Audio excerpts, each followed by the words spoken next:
ცოტა ცუდად მესმის თქვენი ხმა და კითხვის ფინალი ვერ გავიგე.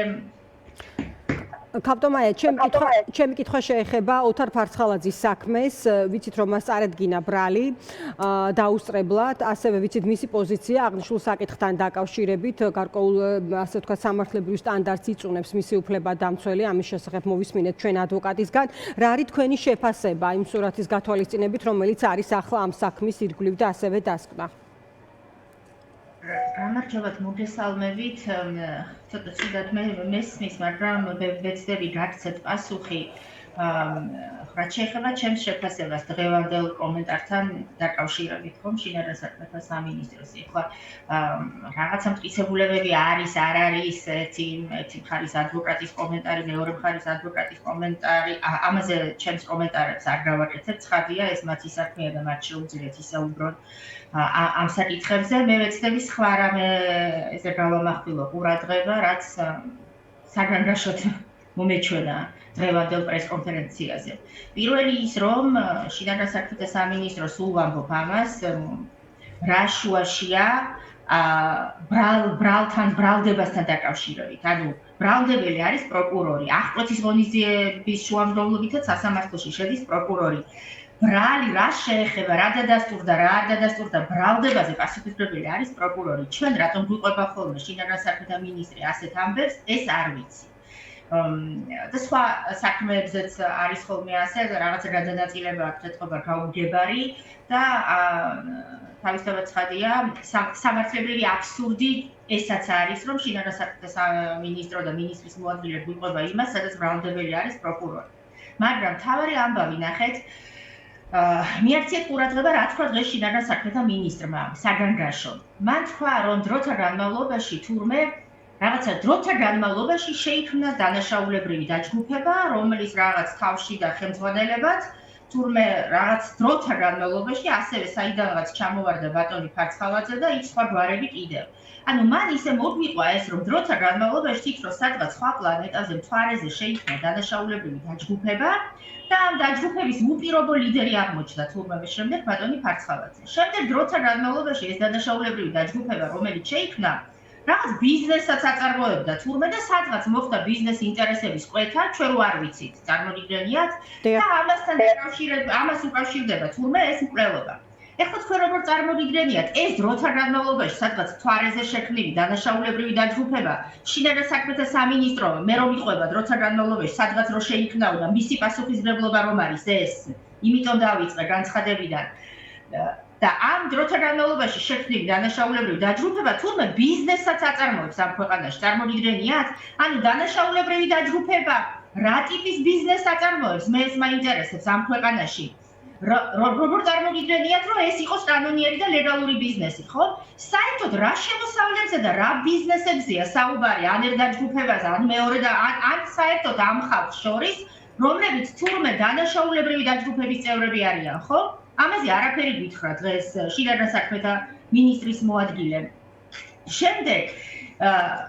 შემდეგ მნიშვნელოვანი იყო ასევე, რომ თურმე ამ დანაშაულებრივ დაჯგუფებამ უზრუნველყო ასევე, რომლის უპირობო ლიდერიც რა ხდა თურმე ფარცხალაძე, ეს უპირობო ლიდერობა რატომ და რისთვის მიიღო, არ ვიცი, მაგრამ უპირობო ლიდერი იყო და ამ დაჯგუფებამ უზრუნველყო, რომ თურმე ამ ადამიანის ჩამოსვლის დრო, მარშრუტი, გადაადგილების დეტალები და ესენი ვთქვათ მიეწოდებინათ იმ ადამიანისთვის, ვინც აღასრულა ეს დანაშაული. მე მაინტერესებს, როგორც ერთ ადამიანს ამ ქვეყნის აი ამ დახმარებაში სახელმწიფო სტრუქტურებიც ხომ არ მონაწილეობდნენ, იმიტომ რომ ჩვენ ხო ნამდვილად ვიცით, რომ ამ ქვეყანაში აი ამ დანაშაულებრივი დაჯგუფების უპირობო ლიდერად, ვისაც ვისახელებს დღეს შინაგან საქმეთა სამინისტრო, ასეთივე უპირობო ლიდერი გახლდათ არაერთი წლის განმავლობაში იგივე ადამიანი პროკურატურის, ხო? პროკურატურის სისტემის. და ეს სისტემა დაკომპლექტებული იყო მისი, ასე ვთქვათ, მეგობრებით, ნაცნობებით, არ ვიცი, ახლობლებით, მეზობლებით, ყოველ შემთხვევაში იმ ადამიანებით, ვიზეც მისი გავლენა ასევე უპირობოდ ვრცელდებოდა. ამ ადამიანის უპირობო გავლენებზე ვსაუბრობთ ამდენი წელია მართლმსაჯულების სისტემაზე, ხო? ეს არის აქ ძალიან მნიშვნელოვანი და თან მინდა ყურადღება მიაქციოთ. ეს დანაშაულებრივი დაჯგუფება, რომელზეც არაფერი არ გითხრეს და თურმე რაღაცა ბიზნეს რომ აწარმოებდა და იქ მოხდა კვეთა, მე მაინტერესებს ეს დანაშაულებრივი დაჯგუფება შეიქმნა და ელოდებოდა როდის მიიღებდა აი ამ შეკვეთას ამ ადამიანის მკვლელობასთან დაკავშირებით, დანარჩენი რას აკეთებდა, დანარჩენი რას აშავებდა, ხო? ანუ ეს არის ზუსტად ესეთი ამ ქვეყანაში დანაშაულებრივი დაჯგუფებები წლების მანძილზე იქმნებიან, მათი ლიდერები თურმე შეიძლება იყვნენ გენერალური პროკურორები, ყოფილი, რომლის მიმართ პრეტენზიები ხომ არ ახალია ამ ქვეყანაში, ხო? სახელმწიფოს მონაწილეობის გარეშე ეს ხომ არ არსებობს, ხომ წარმოუდგენელია. საქმეთა სამინისტრომ კეთილი ინებოს და ამაზე გაგვცეს პასუხი. აი ეს დანაშაულებრივი დაჯგუფებები, როგორ იქნებოდა, როგორ ოპერირებდა, როგორ არის ეს ხელისუფლებასთან და ძალოვან სტრუქტურებთან გადაჯაჭვული, საიდან მოდის მათი ასეთი ძალაუფლება და საერთოდ ბიზნესებს აწარმოებენ და რა როლი აქვს მათ ამ საკითხებში. კაპტომაია, თქვენ არ ვიცით, გესმით ალბათ ჩემი ხმა, თქვენ ახსენეთ გავლენა ამ კონკრეტული პირის, ანუ ფარცხალაძის შესაძლო გავლენა. სხვათა შორის ზუსტად ამაზე საუბრობდა ჩვენს ეთერში ადვოკატი აღნიშნული ოჯახის, რომ მათი ინფორმაციით სწორედ ფარცხალაძის გავლენა საგამოძიებო უწყებაზე იყო საფუძველი, რის გამოც კონკრეტულად ამ საქმის გამოძიება არ იწყებოდა და გარკვეული პერიოდის განმავლობაში პირიქით მტკიცებულებები ნადგურდებოდა. დღეს ფარცხალაძის უფლებადამცველი ამბობს ესეთ რაღაცას, რომ ემიჯნებიან ისინი საქმის პოლიტიკურ კონტექსტში გადატანის ნებისმიერ მცდელობას, ეს არის ციტატა ადვოკატის განმარტებიდან და ასეთ შემთხვევაში აი როგორ ფიქრობთ რა პროცესი შეიძლება ნახოთ ჩვენ და ასევე არის თუ არა კითხვა თუ ამ კონკრეტულ საქმეზე ქონდა გავლენა თქვა სხვა საქმეებთან დაკავშირებით რა ხდება, ხო ჩვენ ხო არ ვიცით, აი რა პროცესი უნდა ვნახოთ რეალურად იმისთვის რომ არ იყოს კითხვის ნიშნები ამ და სხვა საქმეებთან დაკავშირებით. ნახეთ, ანუ ჩვენ ხო ახლა იმ ქვეყანაში ვცხოვრობთ, სადაც ძალოვანი სტრუქტურები, მართლმსაჯულების შიგნით პროკურატურა, რასაკვირველი აქ არავის არ აქვს ილუზია, რომ ესენი არიან დამოუკიდებელი ინსტიტუციები, ხო? ისე როგორც ეს უნდა იყოს. ჩვენ რასაკვირველია, არც იმის ილუზია არ გვაქვს, რომ ფარცხალაძემ თავისით მოიპოვა რაღაცა უპირობო ლიდერის სიტყვა მომეწონა, ლიდერობა ან ამ ინსტიტუციებზე, ან შემდეგ ვთქვათ პულისებიდან, როდესაც არაფორმალურად მართავდა იგივე ინსტიტუციებს, გასაგებია, რომ მათი ძალაუფლების წყარო საიდანაც მოდის, ხომ? ამიტომ ეს საკითხები იქ წყდება ხოლმე. ანუ იქამდე ვიდრე ეს ადამიანი მართავდა ამ ინსტიტუციებს და ან მისი გავლენები როდის და სად დამთავრდა, ვინ იცის ვინმე? ბრაზომა ეს ვინმე? ძალიან მაინტერესებს. ან ეს შინაგან საქმეთა სამინისტრო, ან პროკურატურა, გენერალური პროკურატურა გუშინ მისი გავლენების ქვეშ იყო და დღეს ეს გავლენები ან ვინ ჩაწყვიტა.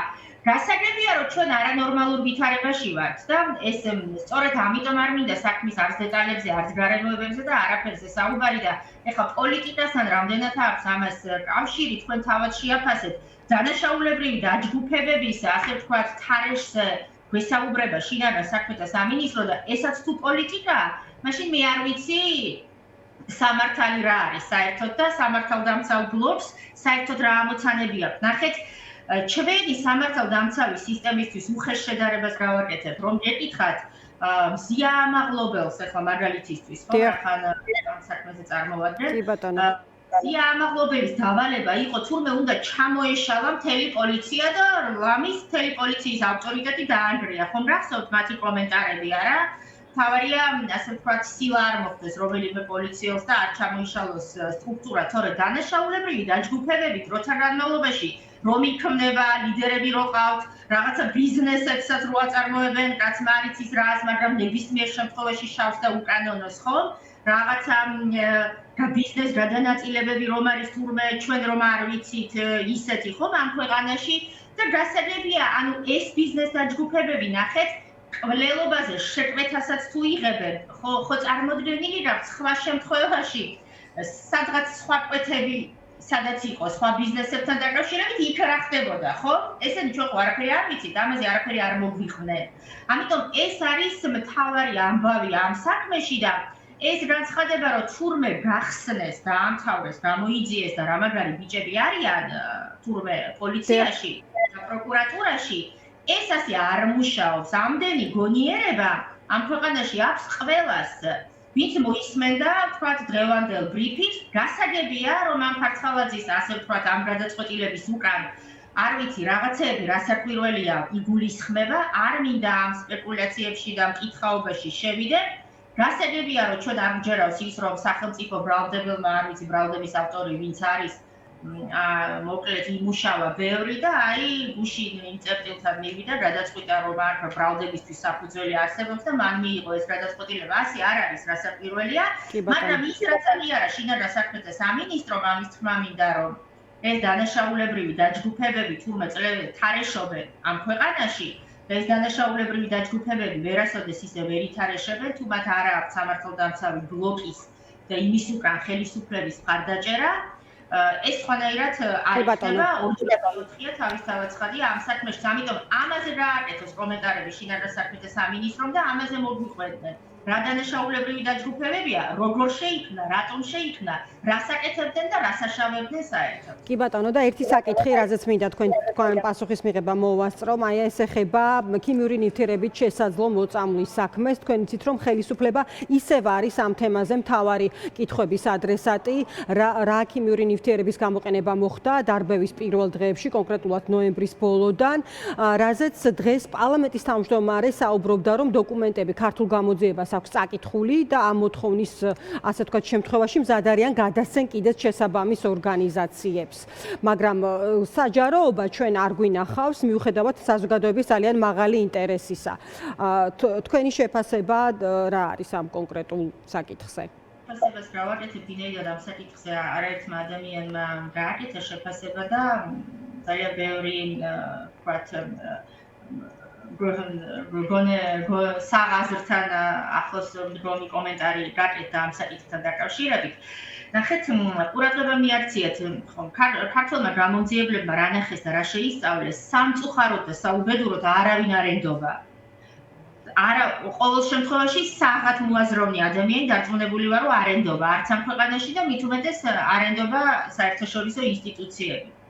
ვთქვათ, ეს ახალი პრობლემა არ არის ამ საქმეში. გარდა ამისა, ამდენი ხანი და იმ განცხადებაში ხომ, რაც გააკეთა უსაფრთხოების სამსახურმა, ასევე საჯარო კომენტარის სახით ამ ბრიფინგზე, არაერთი შეუსაბამობა იყო, რაც ასევე გაფიქრებინებს იმ დაშვებით, რომ ჩვენ არ ვიცით, რასაკვირველია იქ რა არის, მაგრამ დარწმუნებული ვარ, იქ რა არის, ოდესღაც მოუწევს მზის სინათლეზე გამოსვლა, ანუ საქმის მასალებს გულისხმობს, საქმის, არასაქმის ყოველ შემთხვევაში იზრარემოებები, რაც უკავშირდება ამ საქმეს, მაგრამ ერთი რამეც ცალსახაა უფრო მაყურებელმა რომ გაიგოს. ნახეთ, ჩვენ კანონით პოლიციის შესახებ კანონით პოლიციას შეუძლია მხოლოდ გამოიყენოს ცრემლსადენი გაზი და წყლის ჭავლი. ამაზე არაერთხელ იყო საუბარი.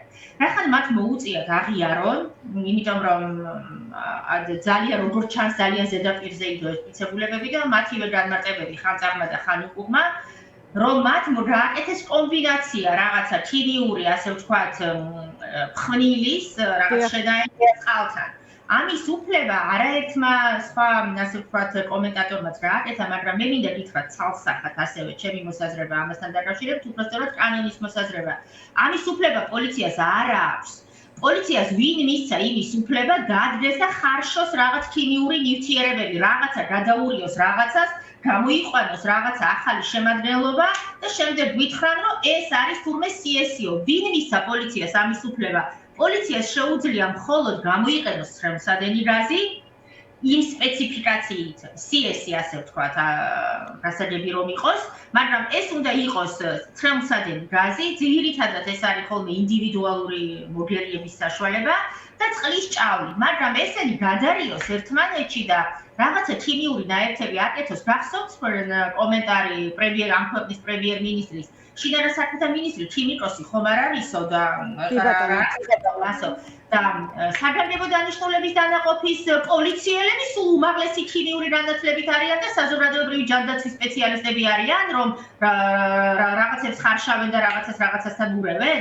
ამიტომ მხოლოდ ამაზე მინდოდა ყურადღების გამახვილება და სხვა ნებისმიერ შემთხვევაში, რომ აქ არაერთი დადაშაული იქნება სახეზე და მათ შორის მაღალი სამოხელეო თანამდებობაზე მყოფი პოლიციელების ისე ქვევით მე ეჭვი არ მეპარება, მაგრამ იმაშიც ეჭვი არ მეპარება, რომ თქვათ იმ პირობებში, როდესაც დღეს უსაფრთხოების სამსახური ამ ტიპის, ასე ვთქვათ, კომენტარს გააკეთა ამ საქმესთან დაკავშირებით. დიდი მადლობა. და დამთავრებული პოზიციას არ შეცვლის, მაგრამ ამ პოზიციის შეცვლის დრო მოვა. დიდი მადლობა. დიდი მადლობა გალტომაია, დაგემშვიდობებით. მაია მწარიაშვილი საუბრობდა დღის ამბების პირდაპირ ეთერში რეკლამაზე გავალთ და